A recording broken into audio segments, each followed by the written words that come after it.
A mensagem que eu deixaria para vocês é o seguinte: na minha época era um livro, hoje são essas formas de comunicação mais dinâmicas. Na minha época era um livro.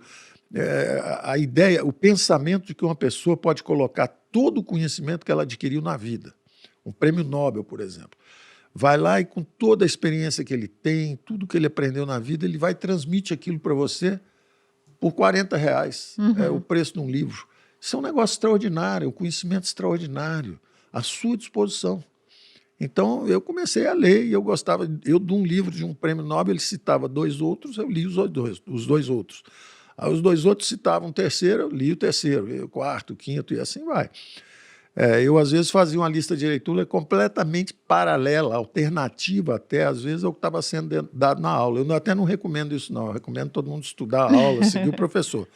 Mas eu era meio alternativo. Eu gostava, às vezes, me interessava numa direção e ia embora lendo, fazia um curso paralelo dirigido pelos prêmios Nobel, que estavam um recomendando o outro, eu ia lendo. Mas o que mais é interessante nisso é que a educação te dá, de certa forma, uma luz na escuridão, entendeu? Os fenômenos sociais são muito complexos. As pessoas nem sequer percebem a sofisticação das instituições que nós desenvolvemos ao longo de séculos. Por exemplo, quando você fala de economia, tem a microeconomia e a macroeconomia.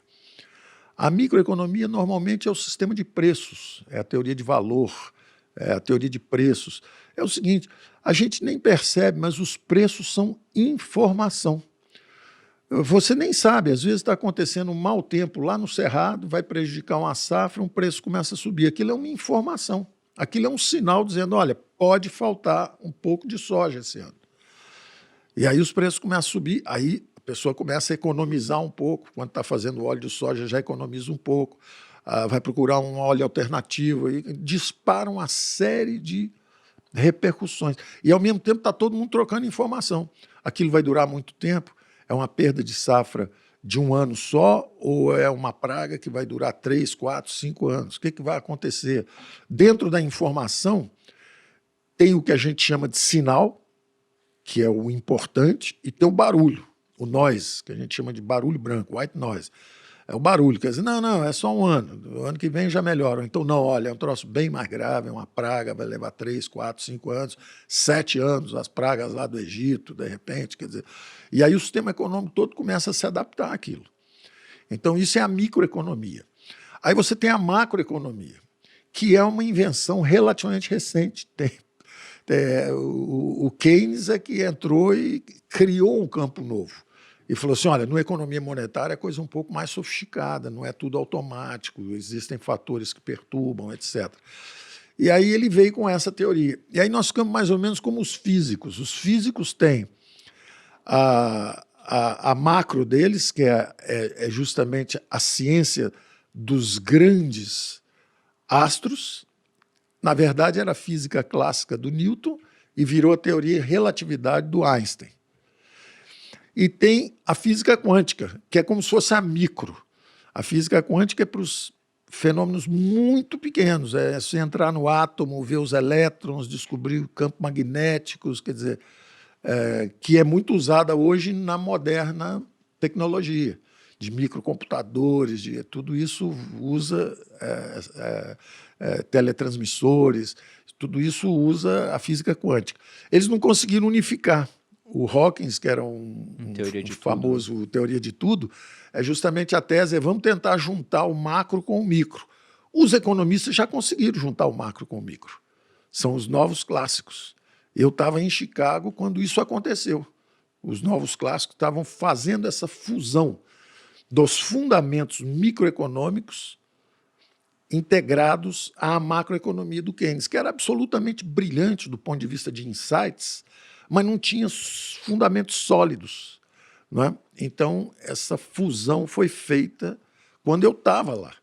Então, eu assisti essa transformação extraordinária que aconteceu. Foi uma sorte pessoal. Eu não ia para Chicago. Eu fui para Chicago já por essas confusões que tem no Brasil de vez em quando, ideológicas. Eu ia para uma outra universidade, aí eles cortaram a bolsa, porque tinha tido uma briga entre duas alas de economistas brasileiros, eles cortaram a bolsa. Na hora que eu ia pular na piscina, estou eu no trampolim, pulei 3 vezes, esvaziaram a piscina. Aí, de repente, Chicago ofereceu uma bolsa. Aí eu fui. E acabou sendo extraordinário, porque eu cheguei lá, era um keynesiano até os ossos. Tinha lido no original os livros do Keynes, absolutamente brilhantes. Usei recursos keynesianos também na crise.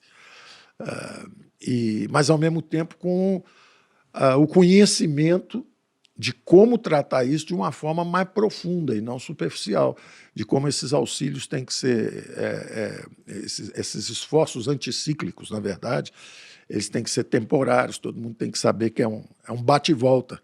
Você empurra aquilo, mas aquilo não é o fundamento. O fundamento são as reformas. As reformas é que fazem a taxa de crescimento de um país. Investimento em educação, capital humano, desde a mais tenra idade. Também de Chicago isso, capital humano. Se você investir na idade de 0 a 7 anos, educação infantil, o impacto é extraordinário sobre todo o futuro daquela criança. Eu posso fazer um gancho aqui, Paulo, até porque a gente vai entrar numa pergunta sobre isso. Perfeito. Que a Malu quer fazer.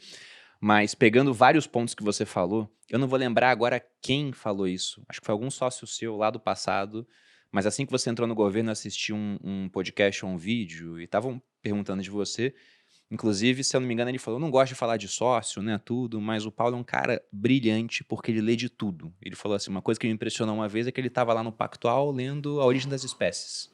É verdade. Você falou, por exemplo, de seleção natural aqui. É verdade. E a gente usa isso, por exemplo, em anúncio. A gente faz 20 anúncios, alguns performam muito mal, você corta, o que performou melhor, você vê, poxa, como é que é isso aqui? Tenta pegar e fazer uma família parecida com aquilo. Então, até hoje é um conceito importante.